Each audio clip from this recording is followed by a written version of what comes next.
Coba tengok kemari. Anak-anak Ustadz semuanya coba tengok ke depan. Sekarang Ustadz tanya dulu, bohong itu dong? Coba yang kencang dulu. Bohong itu dong? Ini ceramah belum. Coba anak Ustadz jawab dengan jujur. Siapa di antara anak Ustadz yang pernah nonton film Upin Ipin? Coba tunjuk tangan dulu. Banyak. Sekarang Ustadz tanya, nama kakak Upin Ipin siapa? Nama kawan Upin Ipin yang orang India siapa? Jarjit. Kawan Upin Ipin yang orang Cina siapa? Yang suka jualan siapa? Nama atuk Upin Ipin siapa? Upin Ipin main di RCTI atau MNC TV? Sekarang Ustadz tanya, Nabi Muhammad kenal? Di mana kau kenalan?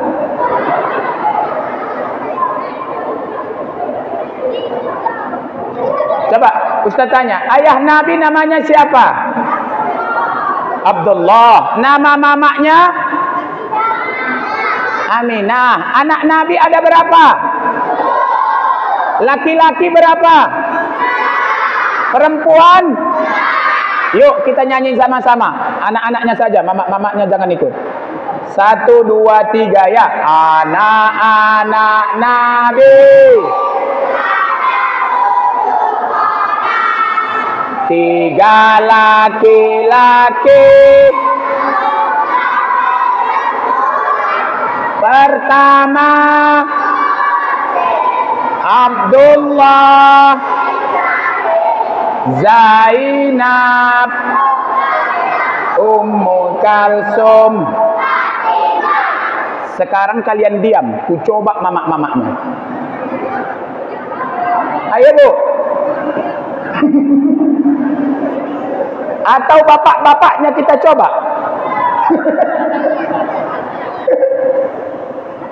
Coba Ustaz tanya, ini belum selesai nih. Coba tunjuk tangan. Hei. Ini. Hei, Ustaz, tengok sini. Ya kamu, ini. Tengok dulu sini. Siapa di antara anak Ustaz yang pernah sholat maghrib di masjid ini? Coba tunjuk tangan dulu. Yang sudah pernah sholat tarawih malam Ramadan di masjid ini siapa? Yang sudah pernah sholat hari raya di sini siapa? Yang sudah pernah nengok mamaknya tak sholat siapa? Banyak. Yang sudah pernah disolatkan siapa? Oh banyak.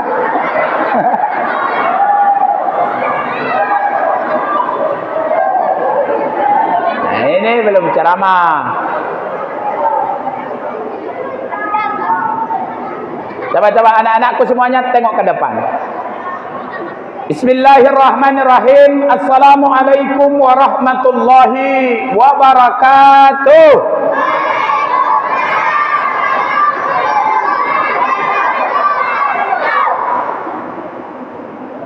Cok kalian diam dulu ya. Anak-anak diam dulu. Biar ku dengarkan dulu jawaban salam dari orang-orang tua kita ini. Agak lemah ku tengok. Assalamualaikum warahmatullahi wabarakatuh.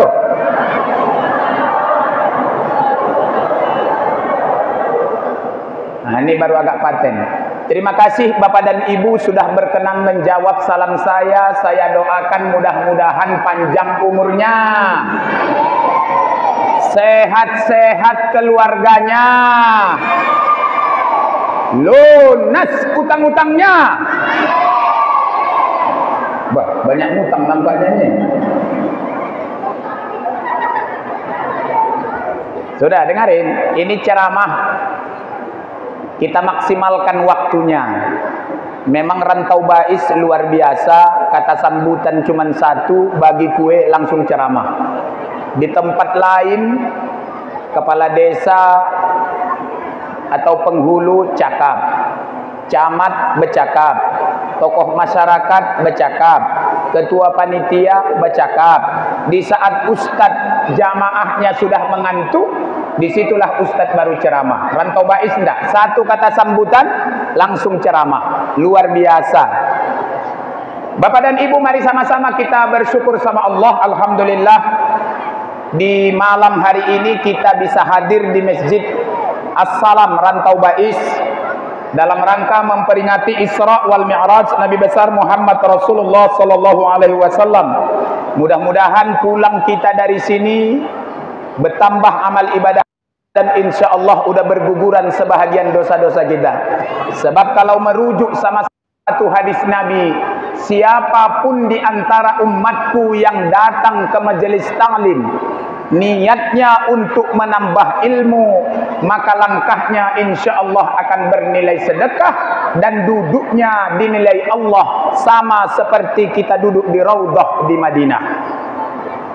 Berselawat kita sama Nabi dengan ucapan Allahumma sholli ala sayyidina Muhammad wa ala ali sayyidina Muhammad. Insyaallah nanti Nabi di yaumil akhir berkenan memberikan syafaatnya kepada kita semuanya sehingga kita bisa bersama-sama masuk dalam jannahnya Allah Subhanahu wa taala.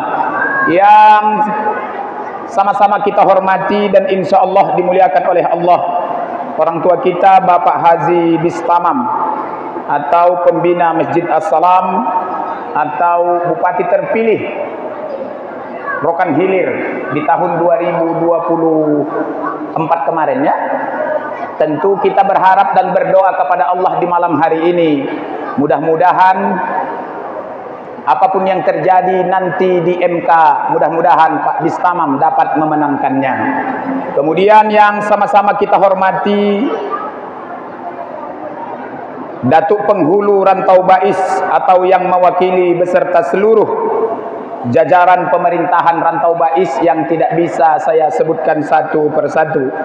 Kemudian yang sama-sama kita hormati dan insya Allah dimuliakan oleh Allah Subhanahu wa taala, Ketua Takmir Masjid As-Salam, orang tua kita Haji Zulijar SEMM beserta seluruh pengurus Masjid As-Salam juga tidak bisa saya sebutkan satu persatu. Mudah-mudahan seluruh kepengurusan Masjid As-Salam senantiasa ada dalam rahman dan rahimnya Allah Subhanahu wa taala.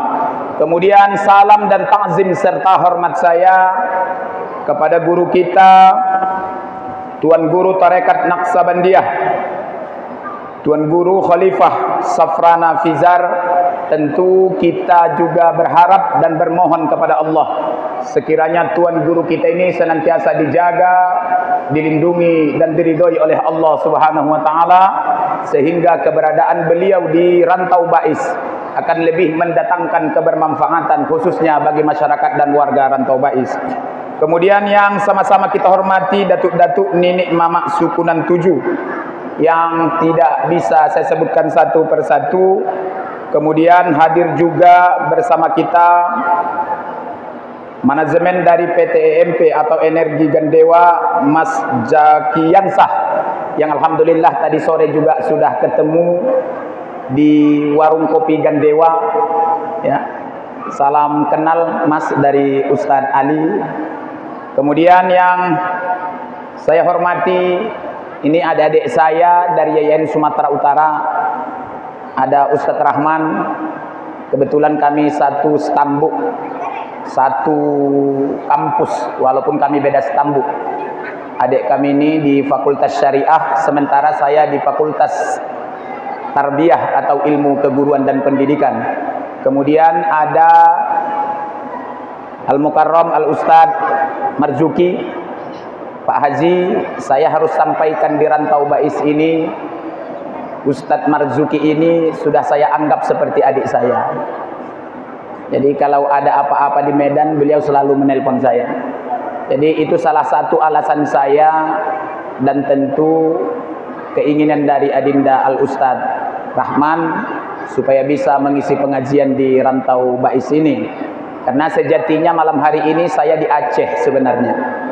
Cuma mengingat Marzuki Rahman, saya meluangkan waktu untuk hadir bersama kita. Karena saya tahu betul bahwa jauh sebelum saya sudah banyak rekan-rekan da'i saya dari Medan yang hadir di Masjid As-Salam ini. Ada Ustadz Sule kalau nggak salah, ada Ustadz Aha, Ustadz Resi Hamdani, dan tentu para asatidz yang lainnya, termasuk guru kita Al-Mukarram Ustadz Abdul Somad mungkin juga sudah sampai di Masjid As-Salam.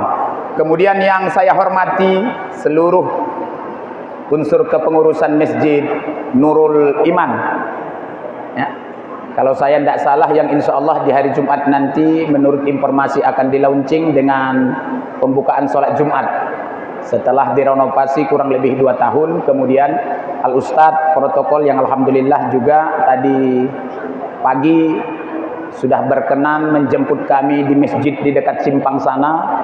Kemudian dibawa makan soto Medan pula, dikasih roti beras tagi pula, dan kebetulan malam hari ini kuenya pun tetap dari beras tagi, walaupun nama tokonya saja beras tagi, padahal belinya di Bagan Syapi-Yapi simpang kan, apa namanya itu.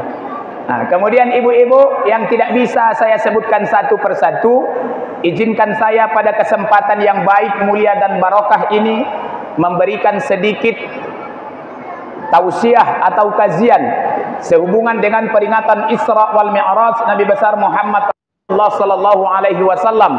Tentu orang tuaku para asatidz, hadir saya di Masjid As-Salam ini tidak ada niat untuk mengajari ikan berenang atau limau berduri, sekedar watawasau bil haq watawasau bis sabari, saling nasihat menasehati kita Bapak dan Ibu dalam berbuat kebenaran dan kesabaran. Ini karena banyak anak-anak, saya tidak bisa nih ceramah di sini. Ustadz sini aja, tengok sini. Nah, lipat kakinya, tengok ke depan. Anak-anakku tengok ke depan. Ustadz jarang-jarang datang ke Rantau Bais. Bapak dan Ibu, ini kita sudah berada di penghujung bulan Rajab. Habis Rajab, Sa'ban. Habis Sa'ban datang Ramadan. Tidak tahu saya masyarakat Rohil, tapi kalau di Medan, masyarakat Medan itu menjelang Ramadan 3 hari, 4 hari, 1 minggu, bahkan 1 hari sebelum Ramadan, orang sibuk jarah.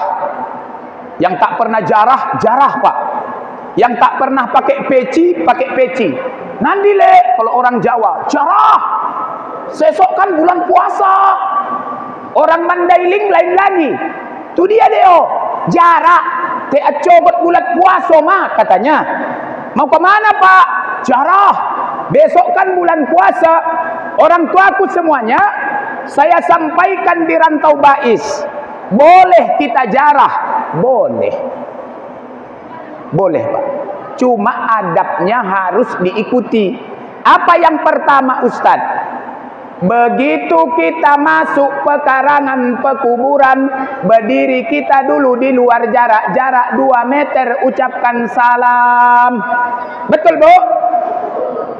Assalamualaikum ya ahlil kubur. Ucapkan salam ya Bu. Ingat, nggak usah pala ditunggu jawabannya. Nggak akan ada itu Pak. Kalau ada pula jawabannya, Waalaikumsalam, masuk Om, balik kanan awak, udah nggak betul lagi tuh. Yang kedua Ustadz, kalau kuburannya bersih, tak banyak duri, tak banyak paku, kaca juga tak ada, maka selop dan sepatu harus dibuka. Yang ketiga, jangan duduk di atas kuburan. Kenapa? Karena kata Nabi, duduk di atas bara api sampai terbakar punggungmu itu jauh lebih baik daripada duduk di atas kuburan. Ibu, saya sampaikan, jangan gara-gara kita kepingin baca Yasin, lantas kita mendudukin kuburan orang. Itu tidak baik. Berdosa ya Bu. Tidak boleh. Jadi Ustaz boleh berdiri jarah. Boleh. Sepanjang tempat duduk tak ada, maka boleh kita jarah sambil berdiri. Yang keempat Ustaz, apa lagi? Jangan minta didoakan, tapi kita yang mendoakan. Umat Islam belakangan ini Pak Haji, izin saya, termasuk di Medan, masih banyak melakukan kesyirikan tanpa disengaja atau tanpa diketahui. Contoh, masih ada umat Islam yang yakin dan percaya kalau masuk kupu-kupu ke rumahnya datang tamu. Kalau jatuh bulu matanya ada yang rindu. Kalau bunyi burung menjelang maghrib ada yang mati. Nyuci piring di dapur jatuh pecah akan datang musibah. Betul kan Bu? Kalau mau pesta anaknya, dibukanya baju kaos lakinya, singlet, dilemparkan kasen ke atap rumah. Apa fungsinya? Supaya tak turun hujan. Saya sampaikan di Rantau Bais, ini tidak baik dilakukan umat Islam. Ini keyakinan bertentangan dengan ajaran agama Islam.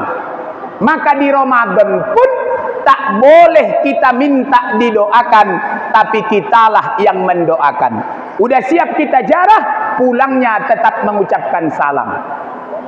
Assalamualaikum Om, awak pulang dulu ya. Iya nak, hati-hati di jalan katanya, balik awak. Malam harinya kita tarawih. Ibu, kutanya, Masjid As-Salam berapa rakaat di sini tarawih? 11. Alhamdulillah.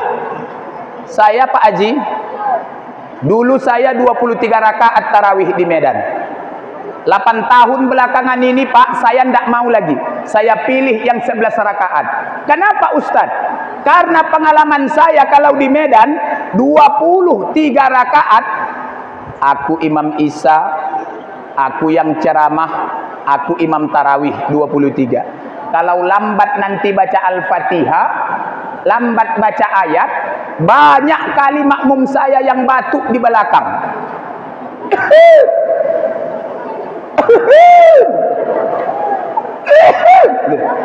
Lain lagi mama di Medan itu kalau udah qomat, Allahu Akbar, asyhadu an la ilaha illallah. Apa kerjaan mama di belakang? Ini narik tabir ini. Siapa imamnya ibu tengok? Ya Allah, Haji Muhyiddin mampus jam 11 ini baru katanya. Ada. Makanya ku pilih yang 11 rakaat. Pak Ustaz, lebih cepat siap, aku pun lebih ikhlas. Yang 23 boleh? Boleh sepanjang ikhlas. Ya Bu? Ustaz, mana lebih banyak pahalanya 11 apa 23? Sama-sama berpahala dan sama-sama bernilai ibadah di hadapan Allah Subhanahu wa taala. Terkait dengan Ramadan, orang tuaku, ibu-ibu, adik-adik kami remaja, anak-anak kami, saya sampaikan di Rantau Bais, khususnya jamaah Masjid As-Salam, khusus untuk sahur Bapak dan Ibu. Kapan sebenarnya Ustadz Ali batas akhir makan sahur? Imsak boleh, ya Bu, imsak boleh. Tetapi kata Nabi, sunnah hukumnya memperlambat makan sahur. Maka makan sahur itu sebenarnya jam berapa Ustadz Ali? Kalau bisa Pak, jam-jam 4 lawak sahur. Jam-jam 4 lewat. Jangan makan sahur jam 3. Jam-jam 4. Kenapa? Karena sunnah hukumnya memperlambat makan sahur. Lalu Ustadz Ali, seharian kita berpuasa, kemudian berbuka puasa. Maka kata Nabi, sunnah mempercepat berbuka puasa. Begitu beduk, awak pun berdoa. Ada 2 cara Pak berbuka puasa. Pertama berdoa dulu, Allahumma lakasumtu boleh, zahabaz zoma'u boleh. Atau batalkan dulu puasanya, bismillahirrahmanirrahim, makan korma, makan bubur atau kolak, atau makan nasi, Udah separuh kenyang, baru kita berdoa. Boleh? Boleh. Dua-duanya boleh, Pak, kata Nabi. Batal dulu puasanya, berbuka kita dulu, baca bismillah, baru nanti setelah itu baru kita berdoa. Boleh? Boleh. Berdoa dulu Ustaz, baru berbuka? Boleh? Boleh. Allahumma laka sumtu wa bika amantu wa ala rizqika aftartu bi rahmatika ya arhamar rahimin. Baru kita minum. Baru kita makan korma. Boleh ya, Bu? Boleh.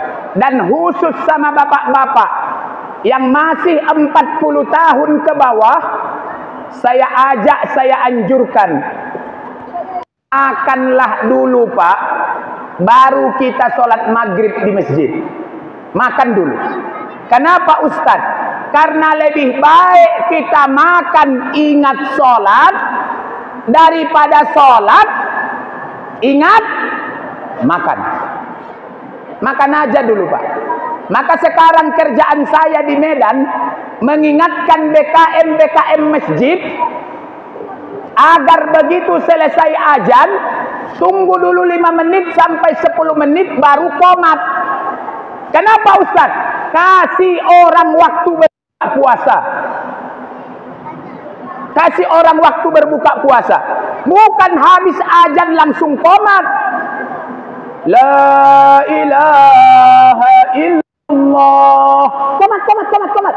Allahu akbar, asyhadu an la ilaha illallah. Waktu pun lari-lari dari rumah. Bagoyang es batu di perutnya, Pak. Tidak boleh dong. Kasih orang berbuka puasa. Ya, Pak? Tapi itu tergantung kebijakan BKM masing-masing. Ya? Tergantung. Ya? Tergantung kebijakan BKM masing-masing. Tetapi saya mengajak itu kalau di Medan begitu, Pak. Kenapa? Demi Allah, Pak, indahnya Ramadan itu salah satunya adalah berbuka puasa. Ya kan, Bu? Pakai sirup, teh manis dingin, kolak pisang, teh manis panas. Betul kan, Bu? Betul. Nah, sekarang Ustadz, masuk saya ke materi yang akan saya sampaikan. Kalau puasa udah selesai. Ini kita cerita Isra wal Mi'raj. Dengarkan Bapak dan Ibu.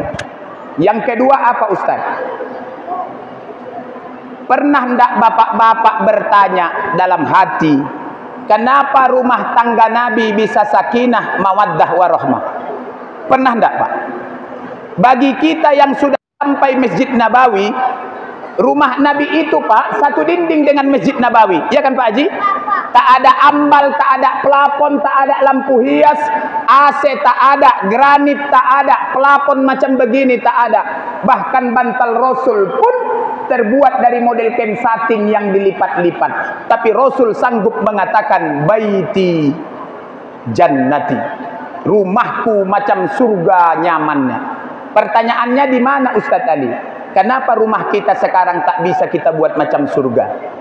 Padahal rumah kita pakai AC, pakai spring bed, pakai bantal, pakai guling, kamar mandi ada, ambal ada. Betul kan, Bu? Tetapi kenapa tidak bisa macam surga kita di rumah kita itu? Kenapa kita tidak bahagia? Satu, Bu, salah satu alasannya. Dalam kitab Sirah Nabawiyah dikatakan, ternyata salah satu sebab kenapa rumah tangga Nabi itu bisa sakinah, ternyata yang pertama, Nabi tak pernah kasar sama biniknya, Pak. Bayangkan, Pak, 22 tahun Nabi beristrikan Khadijah, satu kali pun Nabi tak pernah menyebut nama.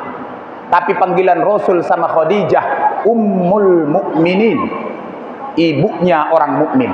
Aisyah dipanggil Rasul, ya Humairah. Betul kan, Bu?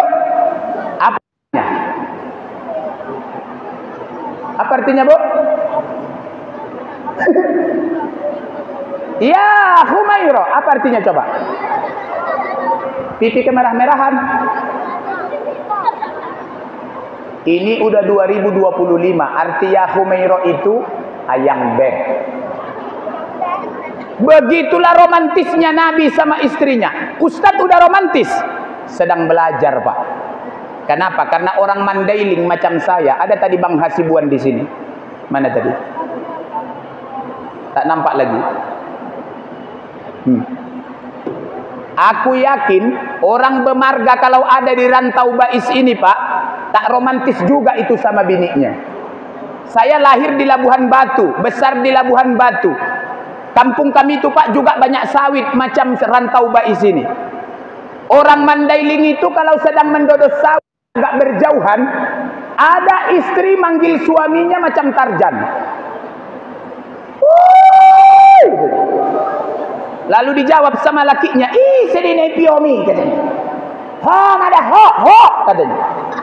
Lantas Ustadz Ali, siapa yang mencontoh panggilan romantis macam Nabi ini? Orang Jawa. Orang Jawa di kampung kami ku tengok manggil lakinya saja Mas. Mas. Mangan desi. Mas. Cuma yang membuat aku bingung, Bu, hitam pun lakinya tetap Mas. Setahu aku masih itu tidak ada yang hitam, kuning semua.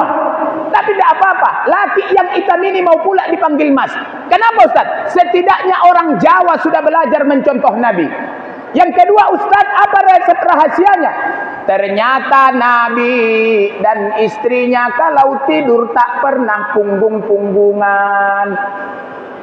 Ibu, kalau Nabi miring kiri, istri Nabi miring kanan. Ibu amalkan malam ini ya Bu. Kalau bapak miring kiri, ibu miring kanan. Pandang bapak gini. Ya Allah, ya Allah. Kok jelek kali lah kau bapak. Udah jelek, miskin pula lagi. Pandang Ustaz, kenapa? Demi Allah ada masanya nanti ibu kepingin memandang suaminya. Tak ada lagi. Kenapa? Bisa ibu duluan, bisa bapak duluan. Jadi Nabi yang kedua itu tadi apa? Tak pernah punggung-punggungan tidur atau belakang-belakangan. Yang ketiga Ustaz, apa resep rahasianya? Ternyata Pak, istri Nabi kalau duduk bersama Nabi, tidur bersama Nabi, satu pun tak ada yang bau. Wangi semua. Wangi. Kalau bisa ibu-ibu dekat bapak beginilah Bu, cantik-cantik. Pakai gincu. Aku kadang-kadang di Medan sana Pak, tak kusalahkan suami orang selingkuh. Kenapa Ustaz? Ada sebab karena perempuan. Ada pula istri ini tak pandai wangi mulai hari Senin sampai hari Senin bau aja. Kalau ndak balsam Apipson, kalau ndak Apipson GPU, kalau ndak GPU Balpirik, kalau ndak Balpirik minyak kayu putih, kalau ndak minyak kayu putih minyak karo. Macam mana lah pula ndak sesak napas uak tu? Wangi lah Bu, wangi. Kenapa Ustaz? Karena istri kalau berhias di hadapan suaminya, insya Allah bernilai ibadah. Paham ya Bu? Makanya salah satu tanda istri yang soleha itu Ustaz, kalau dia di luar, dia ke Arab-Araban. Nah inilah tertutup. Tapi kalau berdua sama laki, dia ke barat-baratan. Tapi yang mudanya ini, jangan amalkan ini ya Nek. Yang muda-muda, nanti masuk angin. Nah itu.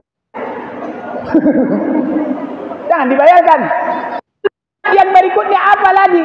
Ternyata Pak, istri Nabi tak ada yang tukang marepet macam istri kita sekarang. Kusampaikan Pak rahasianya supaya tak ribut-ribut rumah tangga kita. Apa itu Ustaz Ali? Bapak harus sadar, istri kita ini Pak makhluk aneh. Perempuan itu makhluk aneh, bukan mengejek ya Bu. Kenapa? Karena emakku perempuan, istriku perempuan, dua anakku perempuan, satu laki-laki. Kenapa Ustadz bilang perempuan makhluk aneh? Ada alasannya. Siti Hawa pernah cemburu sama Nabi Adam hanya gara-gara Nabi Adam pulang larut malam. Cok ku tanya dulu ibu-ibu, Kira-kira sama siapalah Siti Hawa cemburu? Nggak ada kan, Bu? Lawang waktu itu perempuan tak ada. Zulaikha, istri Nabi Yusuf, pernah marah-marah sama tanah hanya ketika Nabi Yusuf berbicara sama Zulaikha. Yusuf memandang ke tanah, maka Zulaikha marah-marah sama tanah. Ini perempuan. Aisyah, tahu Ibu Aisyah, istri Nabi, pernah cemburu sama Khadijah hanya gara-gara ketika Nabi bercakap sama dia pernah menyebutkan kebaikan Khadijah di hadapan Aisyah. Padahal, Pak, di saat Aisyah menikah dengan Rasulullah, Khadijah sudah meninggal dunia. Orang yang mati dicemburuin. Inilah perempuan. Makanya Pak, di Medan selalu kubilang, oh Pak, kubilang, kalau ribut kita sama istri, sekalipun kita yang benar, mundur aja kita Pak, satu langkah, mundur aja. Nggak ada menangnya kita melawan perempuan ini. Awak jawab satu, dijawab orang tuh 5. Awak jawab 5, dijawab orang tuh 20. Apalagi urusan duit, Pak. Ini bapak-bapak nih, mohon maaf, kalau punya penghasilan Pak, gaji bulanan, berapa gaji kita sebulan, tanggal berapa gajian, di mana dilakukan, istri tahu itu. Tapi di saat istri punya duit, cuma dia dan Tuhanlah yang tahu. Berapa jumlah gajinya, di mana dirondokkannya. Siapa sekali? Perempuan. Yang kedua sekali, apalagi keanehan perempuan ini? Ahli sejarah. Kalau sempat ada perempuan Pak pernah beli kipas angin di rumah kita. Ingat betul dia itu. Belinya di mana, harganya berapa. Ahli sejarah. Yang ketiga Ustaz Ali, apalagi keanehan perempuan? Jangan pernah bapak-bapak berjanji sama istri kalau kira-kira belum bisa kita tepati, Pak. Kalau belum ditepati, macam anak TK Pak, ditagihnya tiap hari. Siapa yang misali? Perempuan. Contohnya, kemarin katanya mau pergi, bukan baru, nggak jadi. Liburan mau pergi, berenang, nggak jadi. Ini siapa yang misali? Perempuan. Aneh kan? Jadi bapak-bapak kalau ribut kita Pak sama bini, mundur aja kita satu langkah Pak. Bila perlu minta izin, kita minta maaf. Minta maaf abang ya dek, abang yang salah. Lebih aman, nyaman, tentram lagi. Kenapa Ustaz? Karena yang kita hadapi ini adalah perempuan. Betul Bu? Betul kata ibu-ibu ini. Lantas Ustaz Ali, apa lagi? Oleh-oleh yang mau saya kasih. Kalau cerita Isra wal Mi'raj, insya Allah Bapak dan Ibu udah pahamnya kita ini. Kenapa? Karena kata Pak Haji tadi, tiap tahun ini kita peringatinya ini di Masjid As-Salam, di masjid yang lain. Intinya apa Ustaz Ali? Sholat. Ya kan Pak? Sholat intinya. Lantas apa yang ingin Ustaz sampaikan kajian di malam Isra wal Mi'raj ini? Pak Haji, izinkan saya mengutip salah satu kitab namanya Nasihatul Mustafa, karangan Imam Abdul Wahab As-Sa'rani di halaman 5. Nanti di kitab itu kita akan menemukan salah satu hadis Nabi yang menginformasikan sama kita, ternyata dulu malaikat Jibril itu pernah kepingin jadi manusia. Ustaz, siapa itu malaikat Jibril? Ternyata Jibril adalah bosnya para malaikat. Makanya Pak, satu-satunya malaikat yang punya 2 tugas itu cuma Jibril. Malaikat maut tugasnya cabut nyawa. Di luar cabut nyawa tak tahu dia itu Pak. Cabut ubi rambat tak pandai dia itu. Cabut uban tak pandai dia itu. Tapi kalau cabut nyawa Ustadz Rahman, pandai kali dia itu. Apalagi nyawa Ustadz Marjuki, pandai. Lantas Ustadz Ali, apa 2 tugas tambahan, dua tugas Jibril itu? Yang pertama, menyampaikan wahyu. Begitu Islam sempurna, Rasulullah meninggal dunia, maka Allah memberikan 2 tugas tambahan kepada Jibril. Apa 2 tugas tambahan itu Ustaz? Yang pertama, menemani orang yang mati kalau matinya ada air wuduknya. Maksudnya apa Ustaz? Bapak-bapak orang tuaku, Kalau dalam hidup kita di dunia ini terbiasa memelihara air wudhu, bukan hanya untuk sholat kita pakai, mau kerja wudhu, mau tidur wudhu, selesai campur suami istri wudhu. Nanti di saat syakaratul maut kita, sesuai dengan keterangan kitab ini, yang datang bukan hanya malaikat maut, tetapi Jibril juga datang mentalkinkan kita. Maka tidak heran kita memang nanti di yaumil akhir, Nabi pun mengenali kita dari bekas-bekas air wudhunya. Yang kedua, Ustadz, apa tugas tambahan malaikat Jibril? Memviralkan manusia di langit, walaupun manusia itu tak terkenal di bumi. Siapa contohnya? Ibu pernah dengar nama Uwais Al-Qarni? Uwais Al-Qarni itu tukang angon unta, tukang bersihkan kotoran unta di Yaman. Dia bukan siapa-siapa, orang kecil, bukan calon bupati, tak pernah jadi DPR, jadi penghulu tak pernah, jadi BKM masjid pun tak pernah, jadi ustadz pun tak pernah. Pekerjaannya cuma membersihkan kotoran unta, tapi dipuji penduduk langit. Apa yang ia lakukan Ustadz Ali dalam hidupnya? Ternyata adalah merawat mamanya yang sakit dan menggendongnya dari Yaman sampai ke Mekah. Sampai-sampai Rasulullah pernah menyuruh Abu Bakar dan Umar menemui Uwais Al-Qarni dan minta didoakan. Maka satu-satunya sahabat Nabi yang tak pernah ketemu sama Rasulullah, tapi Rasulullah mengenalnya, bahkan menyuruh Abu Bakar dan Umar minta didoakan kepada Uwais Al-Qarni. Apa amalannya Ustadz? Merawat mamanya yang sakit dan menggendongnya dari Yaman sampai ke Mekah. Maknanya apa, Pak? Bapak-bapak, kalau orang tua kita masih ada, perhatikanlah. Telepon tiap hari, sapa tiap hari. Ibu-ibu pun begitu. Adik-adik kami yang masih muda, jangan durhaka sama emaknya. Kalau emak kita jauh, kita kuliah di Pekanbaru, emak di Rantau Bais, telepon tiap hari. Assalamualaikum, Mak. Sehat, Mama? Alhamdulillah. Udah sarapan, Mak? Alhamdulillah. Pakai apa, Mak? Pakai lontong? Iya. Pakai telur, Mak? Enggak. Pakai bakwan? Enggak. Pakai sate, Mak? Enggak. Goceng lah itu ya, Mak? Iya. Masih ada uang Mama? Enggak ada lagi, Nak. Sama lah, Mak, aku pun tak ada. Sabar kita ya, Mak. Kenapa harus ditelepon Ustaz? Nanti ada masanya kepingin kita mendengarkan suara emak kita, tak ada lagi. Dan itu yang kurasakan hari ini, Pak Haji. Saya punya penghasilan di Medan. Sawit saya ada sebatang dua batang. Betul. Kadang-kadang kepingin saya memberi sama emak saya tak ada lagi. Kepingin memberi sama ayah saya pun tak ada lagi. Sakit ketika kita kepingin memberi tapi tak ada. Jauh lebih sakit ketika ada yang mau kita kasih tapi orangnya tak ada lagi.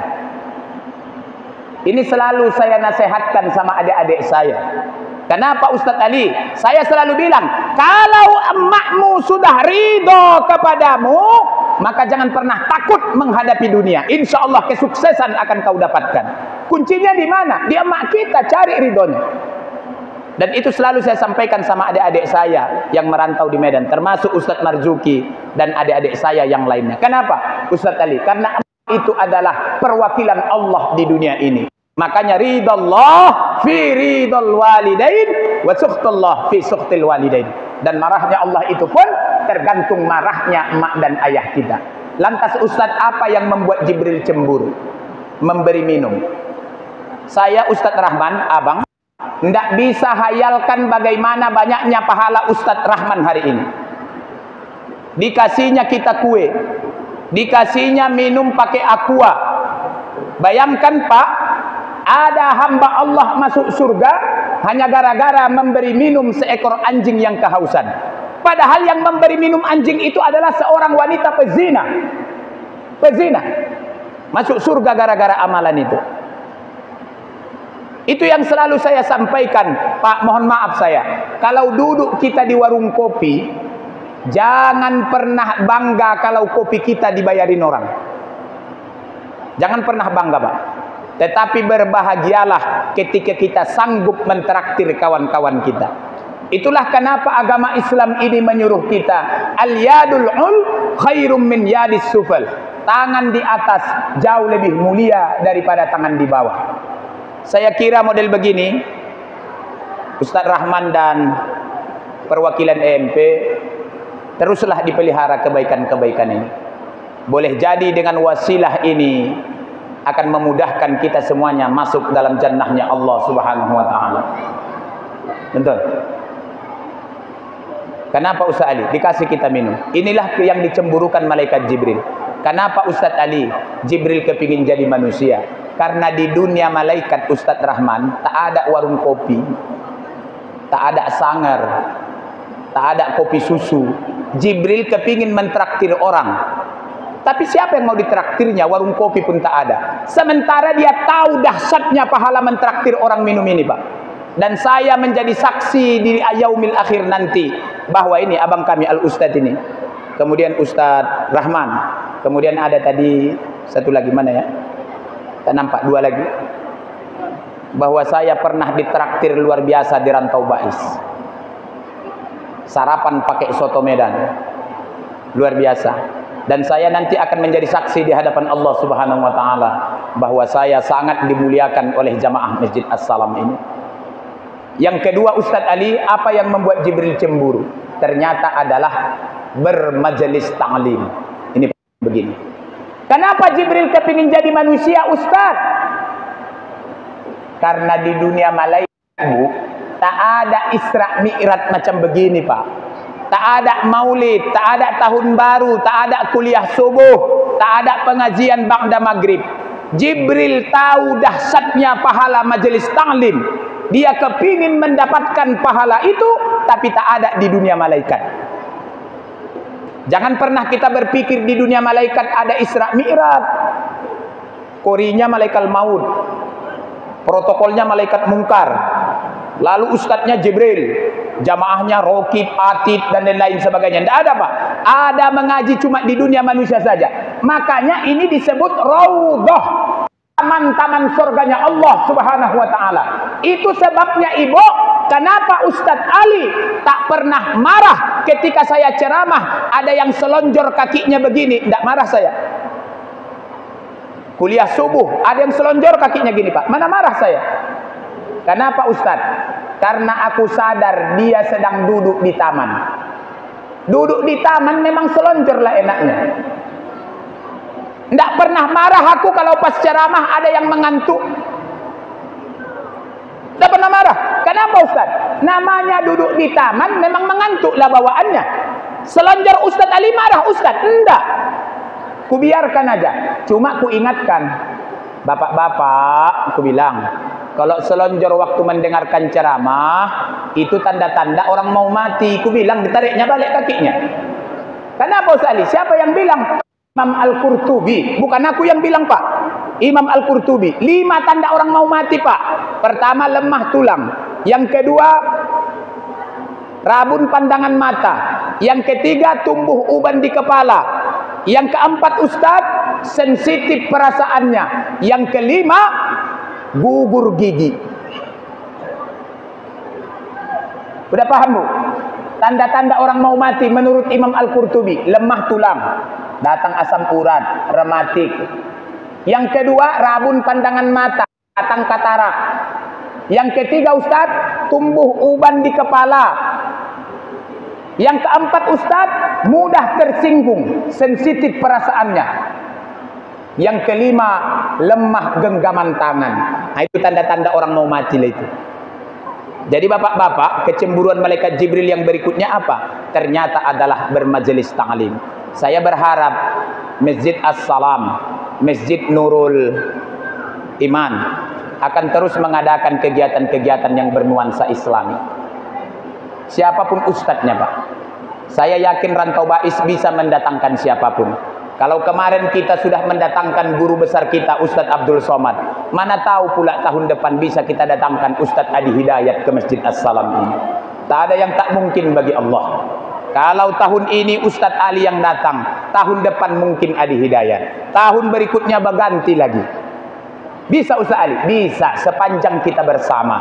Apalagi juga Bupati sudah orang Rantau Bais. Apa yang tak bisa? Ya kan Pak? Bupati orang Rantau Bais kan? Luar biasa nih Pak. Di saat usia beliau sudah mulai sepuh, ternyata disitulah Allah takdirkan beliau untuk memimpin Rokan Hilir. Dan tentu kita harus berdoa orang-orang baik sekiranya Allah panjangkan umurnya, dikabulkan semua hajat dan niatnya, serta dimudahkan segala urusannya, baik saat ini ataupun di masa yang akan datang. Yang berikutnya Ustadz Ali, apalagi yang dicemburukan malaikat Jibril? Ternyata Pak adalah menjenguk orang sakit. Saya berkeyakinan Pak, mulai dari abang saya ini, abang Ustadz ini, Ustadz Marjuki, Ustadz Rahman, terus sampai kemari ibu-ibu, suatu hari nanti kita akan sakit. Ketika ada tetangga kita yang sakit, dirawat misalkan di Pekanbaru, datang kita menjenguknya, luar biasa Pak pahalanya. Kenapa Jibril kepingin jadi manusia? Karena dia tak pernah menemukan ada malaikat yang sakit. Maka ketika COVID melanda hampir seluruh dunia, malaikat tak perlu pakai masker macam kita Pak. Hand sanitizer, jaga jarak. Kami di Medan Pak Haji, waktu COVID itu, sholat pun udah 1 meter jaraknya. Ambal ini dibuka semuanya. Ketakutan semua BKM. Takut. Bahkan banyak yang tak berjamaah di masjid. Asalkan ada batuk di sebelah awak. COVID nih uak nih. Udah begitu aja jantungan awak waktu itu Pak. Bahkan tak sedikit juga ustadz-ustadz yang Jumatnya ndak di masjid lagi, di rumah. Dia khotib, dia imam, jamaahnya anaknya 3 orang. Kenapa? Takut. Pakai masker kita waktu itu Pak. Maka ketika ada di antara kita nanti Bapak yang sakit, kita jenguk, itu luar biasa pahalanya. Tetapi ingat Bapak dan Ibu orang tuaku, adab menjenguk orang sakit itu cuma 1 secara umum. Apa itu Ustaz? Jangan pernah katakan keadaan yang sesungguhnya. Selalu saya sampaikan di banyak tempat, ada masa dan waktunya kita Pak. Jangan pernah katakan yang sebenarnya, tapi katakan yang sebaik-baiknya. Kapan ini kita pakai Ustadz Ali? Ketika menjenguk orang sakit. Kadang-kadang Pak, begitu kita masuk kamar pasien, muncul dalam hati, besok lewat nih uangnya. Mau itu Pak datang dalam hati, mau kita tengok, muncul dalam hati kita Pak. Rabu siang paling lama lewatnya. Tidak boleh kita bilang itu Pak, tetap yang kita ucapkan. Nah, semangat ya Bang, semangat ya. Banyak makan, pikiran jangan kemana-mana. Insya Allah sehat ini. Walaupun dalam hati awak, Rabu sore lewat. Tidak boleh kita bilang, oh Wak, oh Bang, kemarin adalah sakitnya macam abang nih orang kampung kami. Cuma 4 hari dia dirawat Bang, meninggal dia. Abang udah berapa hari di sini? 3 katanya. Berarti besok matilah Bang. Nah, itu tidak boleh Pak. Tetap yang kita bilang sehat, sehat, sehat, sehat, sehat. Itulah yang saya maksud. Ada kalanya kita tak boleh mengatakan yang sebenarnya, tapi katakan yang sebaik-baiknya. Jenguklah orang sakit. Jangan malas-malas Bu. Yang berikutnya apa lagi Ustaz? Ternyata adalah bertakziah. Bertakziah Pak. STM kita di Rantau Bais ini, suatu hari nanti akan ada yang meninggal dunia. Tetangga kita akan ada yang meninggal dunia. Datanglah. Datanglah Pak. Dan saya katakan di Masjid As-Salam dengan tegas dan lugas, tak boleh warga masyarakat jamaah Masjid As-Salam meyakini kalau jatuh air mata anak sama mama yang meninggal dunia, si mama akan kena azab. Tidak ada itu Pak. Hadis itu maudhu', palsu. Tidak boleh jamaah Masjid As-Salam percaya dan yakin kalau puasa 7 hari di bulan Rajab, Allah buka 7 pintu surga dan dipersilahkan masuk ke dalamnya. Hadis ini maudhu'. Boleh tanya pakar hadis yang ada di As-Salam ini, Pak. Tidak boleh. Kalau puasa katanya 1 hari sampai 10 hari di bulan Rajab, maka Allah tutup pintu neraka. Hadis ini maudhu'. Matannya saja, isinya saja bertentangan dengan akal sehat. Kalau betul dengan puasa 7 hari di bulan Rajab dipersilahkan kita masuk surga, maka si Ali Hasibuan tak mau lagi puasa Ramadan. Puasa Rajab saja laku 7 hari. Tak mau lagi aku haji, tak mau lagi aku umroh. Untuk apa lagi? Udah digaransi masuk surga. Tambah lagi rawi-rawinya, banyak yang pembohong. Maka hadis ini maudhu'. Bukan lagi lemah, maudhu', palsu, Pak. Harus saya sampaikan ini. Kenapa? Banyak umat Islam mengamalkan itu. Kenapa? Yakin dia puasa 7 hari masuk surga. Dari itu, Pak. Nanti boleh tanya. Kalau nanti tahun depan datang Ustadz Adi Hidayat kemari, bolehlah kita tanya Ustadz Adi Hidayat sebagai salah satu pakar hadis. Ya. Lantas Ustadz Ali, apalagi yang membuat Jibril itu cemburu? Ternyata adalah ikut mengantarkan jenazah sampai ke pekuburan. Yang terakhir adalah sholat 5 waktu. Inilah inti Isra wal Mi'raj, Pak. Sholat 5 waktu. Saya bersaksi di hadapan bapak dan ibu, si Ali Hasibuan yang berdiri ini adalah santri di pondok pesantren. Pesantren kami itu punya masjid sebesar ini, cuma tidaklah semegah ini.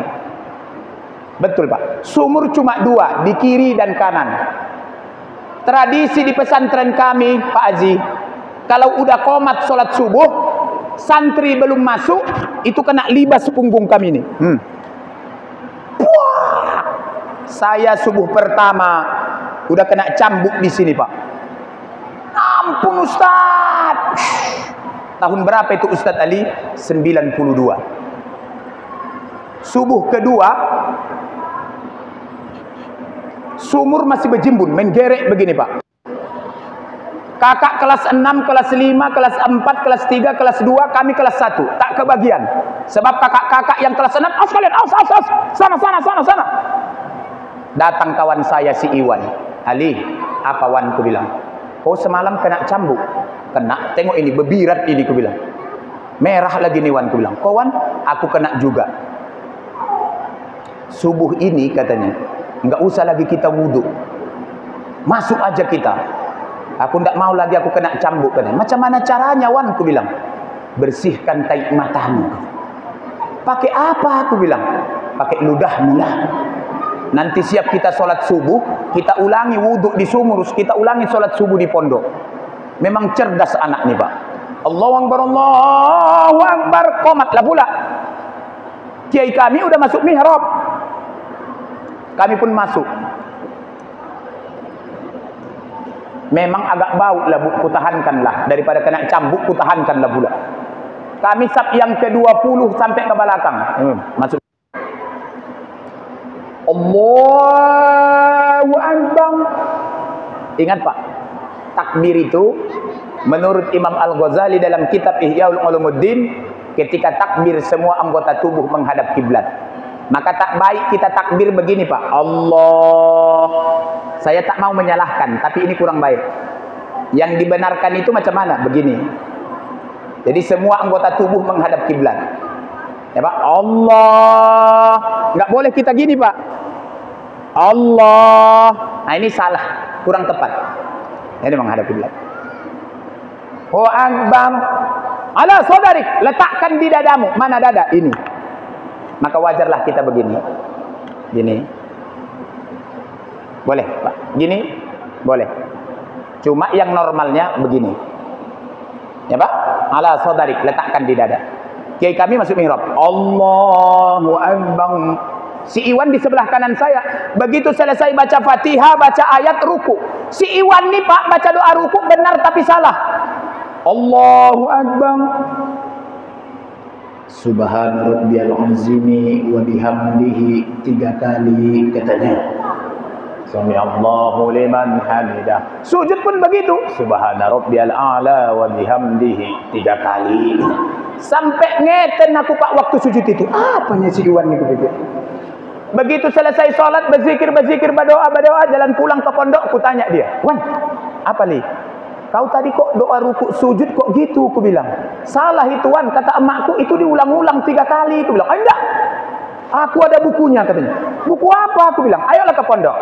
Sampai di pondok Pak, ditunjukkannya lah sama aku buku tuntunan sholat lengkap yang biasa itu. Warna ungu sama putih, dibukanya lah pula. Ali, kau tengok ini doa ruku katanya. Subhana rabbiyal azimi wa bihamdihi 3 kali kan? Kau bilang aku salah katanya. Kau yang salah. 99 kami tamat dari pesantren. Saya Pak ngelamar secaba Polri di Medan, di SPN Sampali. Saya jelek-jelek begini Pak Haji sampai Pantohir ini. Tinggal pengumuman aja Pak di koran, tak ada namaku. Dia ngelamar secapa TNI Angkatan Udara. Dia lulus, aku tak lulus. Hampir 15 tahun kami tak ketemu. Tiba-tiba tak ada angin, tak ada hujan, nelpon dia sama aku Pak. Assalamualaikum Al-Mukarram Ustadz Kondang Muhammad Ali Hasibuan, apa kabar? Tak mau aku jawabnya, diam aja aku. Sampai 3 kali Pak, yang keempat marah dia. Ali, aku ini si Iwan. Kalau tak kau jawab teleponku ini, sampai mati kau tak ku telepon lagi katanya. Baru ku jawab, coba ulangi salammu pula. Assalamualaikum warahmatullahi wabarakatuh. Baru ku jawab, Subhana rabbiyal azimi wa bihamdihi 3 kali. Tahu katanya. Kenapa ku ceritakan ini Bapak dan Ibu?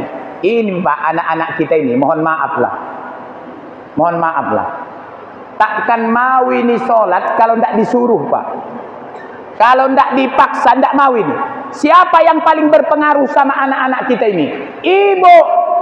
Ibu, kalau ibunya baik, mamanya baik, anak pasti baik, sekalipun ayahnya kurang baik. Ini fakta sejarah. Pandai-pandaian Ustadz? Enggak. Nabi Musa alaihi salam dibesarkan oleh Fir'aun, manusia yang paling jahat. Betul kan Pak?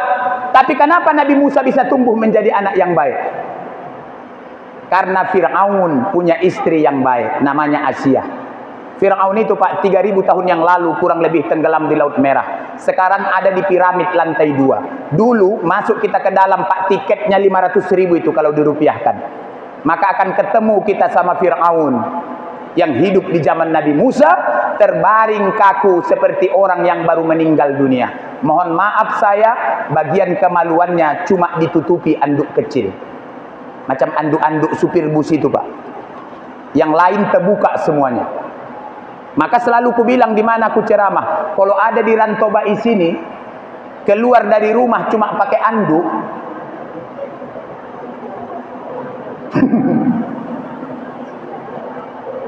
lanjutkanlah Pak dalam hati. Tuh, Fir'aun. Tapi kenapa Nabi Musa bisa tumbuh menjadi anak yang baik? Karena Fir'aun punya mama yang baik. Ibrahim punya ayah pembuat patung dan penyembah patung. Tetapi kenapa Ibrahim bisa tumbuh menjadi anak yang baik? Karena Ibrahim punya mama yang baik. Kan'an punya ayah seorang nabi, namanya Nabi Nuh. Tapi kenapa Kan'an bisa tumbuh menjadi anak yang jahat? Padahal ayahnya adalah seorang nabi. Itu disebabkan Nuh punya istri yang jahat. Maka Kan'an tumbuh menjadi anak yang jahat. Ibu maafkan saya, berdasarkan fakta sejarah ini, kalau ada anak ibu malas sholat, malas ngaji, maka andil kesalahan yang paling banyak adalah mamanya. Tapi kalau ada anak ibu pintar ngaji, rajin sekolah, ranking 1, itu jasa yang paling banyak adalah mamanya, bukan bapaknya. Itulah kenapa dalam ajaran agama Islam disebutkan bahwa mama adalah sekolah pertama bagi seorang anak. Ya Bu? Nah ini udah jam 10:30 2 menit lagi. Kenapa Ustaz Ali? Guru kita Ustadz Abdul Somad kalau tablik akbar 1 jam 20 menit. Aku 1 jam 5 menit. Tidak mungkin aku lebih hebat dari beliau. Bisanya Ustadz 2 jam? Bisa. Cuma saya pun harus balik malam hari ini ke Medan, Pak.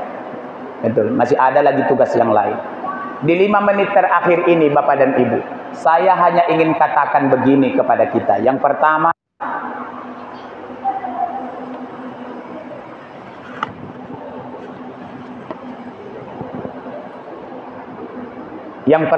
harus saya sampaikan kepada kita Bapak dan Ibu, dalam ajaran agama Islam ini, yang paling harus kita hindari adalah merasa paling benar. Jangan pernah merasa paling benar. Di Masjid As-Salam, suatu hari nanti kita akan menemukan orang yang kalau sholat suka kali nempelin telapak kakinya sama telapak kaki kita, Pak. Saya belum tahu apakah model orang sholat di masjid di sini model seperti itu ada atau tidak, belum tahu saya. Tapi kalau belum ada, suatu hari nanti akan ada itu. Begini, ku contohkan, Pak. Kalau kita sholat, Pak, begini.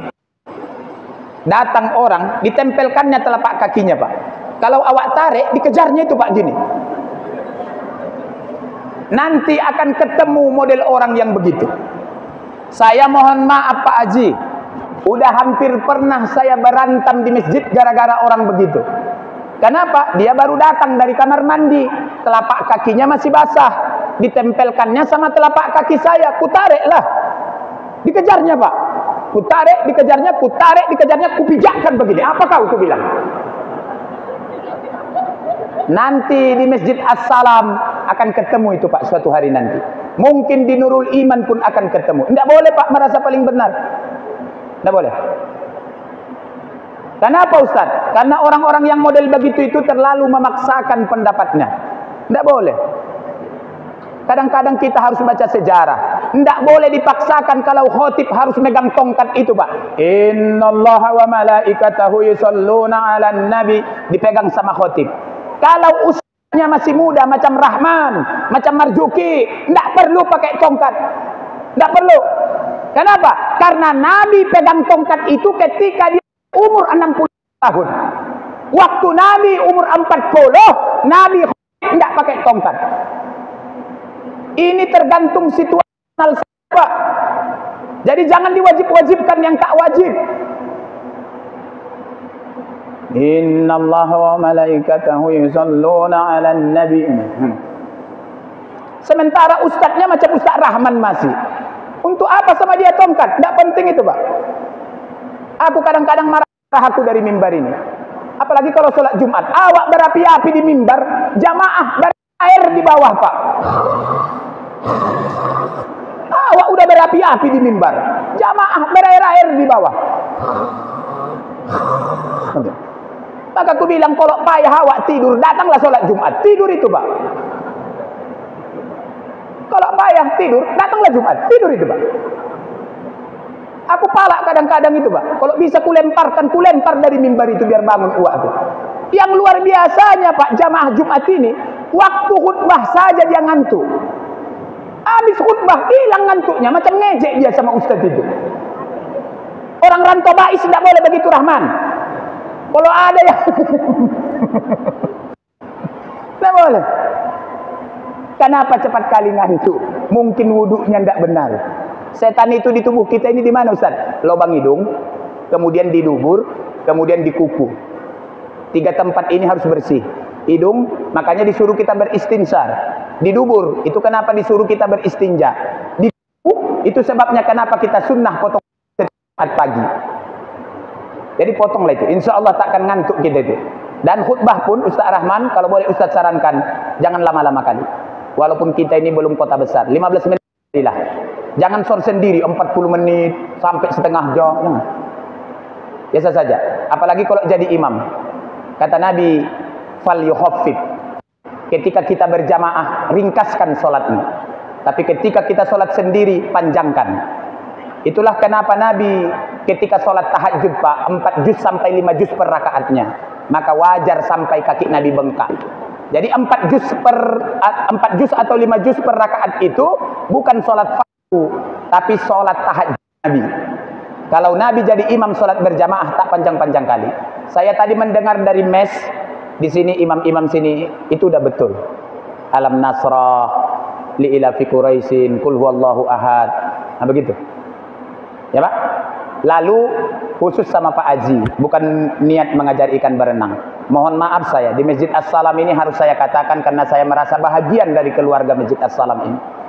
Qomat itu haknya imam. Maksudnya Ustadz Ali, imam dulu menyuruh qomat, baru boleh qomat. Bukan tukang qomat menyuruh imam supaya maju dengan qomatnya. Allahu Akbar, Allahu Akbar, la ilaha illallah. Kan majulah imam Pak jadinya itu. Tidak boleh gitu. Yang menyuruh itu siapa? Imam. Qomat. Gitu Pak. Jadi semua ada aturan. Di Masjid As-Salam ini saya berharap ilmu ini diterapkan. Ya? Jadi jangan tukang qomat menyuruh imam maju. Nah boleh Pak, imam itu harus kita muliakan, kita hargai. Jadi kalau imam udah hadap belakang, qomat katanya, baru qomat dia Pak. Nanti kalau ada yang jarang, nah rapat sapnya. Nah baru begitu. Tapi kepada bapak-bapak tukang qomat di Masjid As-Salam ini, maafkan saya. Ini gara-gara Ustadz Ali nih, kena aku katanya, kan gawat aku jadinya. Padahal yang kusampaikan itu ilmu Pak. Ilmu, jangan pala sakit hati ya Pak, gara-gara Ustadz Ali. Jangan pala. Lalu Ustadz Ali yang terakhir, ibu-ibu, mana tahu ada anaknya ke Medan. Ada nomor telepon saya sama Ustadz Juki, sama Ustadz Rahman. Kalau misalkan belum dapat ngekosnya, sementara waktu. Boleh Pak, itulah tandanya kita bersaudara.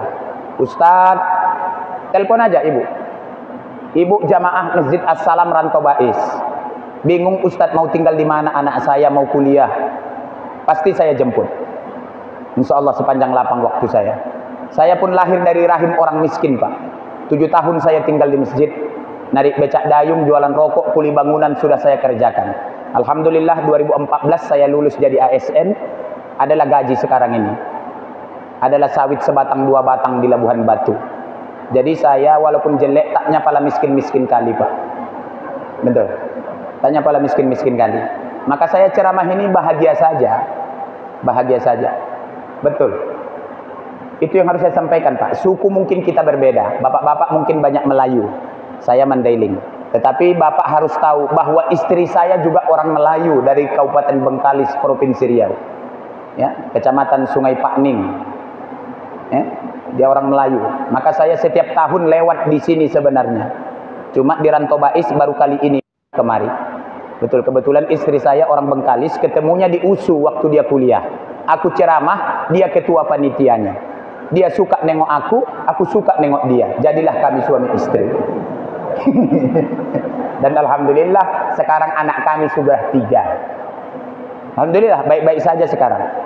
Ya Pak, yang terakhir orang tuaku semuanya, jangan pernah takut untuk menegurkan saya. Wajah memang rocker, tapi hati dangdut insya Allah. Yakinlah Pak. Ibu-ibu, tolong didoakan anak-anak kita ini. Karena di antara doa 3 wanita yang mustajabah terhadap langit atau Allah adalah pertama doa emak sama anaknya. Ya Bu, ibu lah itu kan. Doa istri sama suaminya, doa anak perempuan sama ayahnya. Maka beruntunglah bapak-bapak yang punya anak perempuan dibanding dengan bapak-bapak yang tak memiliki anak gadis atau anak perempuan. Karena kata Nabi, salah satu yang mustajabah doanya adalah doa anak perempuan sama ayahnya. Itu sepanjang kalau mau mendoakan. Ya Pak? Udah ya Man? Mantap kan? Saya kira Bapak dan Ibu itu dulu ya. Kututuplah tausiah ini dengan sebuah pantun. Kalau ada jarum yang patah, jangan disimpan dalam celana. Nanti kecucu. Itu aja pantunnya. Terima kasih. Kepada Allah saya mohon ampun. Kepada warga dan masyarakat jamaah Masjid As-Salam, saya ucapkan ribuan terima kasih. Sebelum saya mengucapkan salam, kita tutup dengan doa. Ma'udzubillahi minasyaitonirrajim. Bismillahirrahmanirrahim. Alhamdulillahirabbil alamin. Wahdahu wassalatu wassalamu ala asrafil anbiya'i wal mursalin sayyidina wa maulana Muhammad wa ala alihi wa ashabihi ajma'in.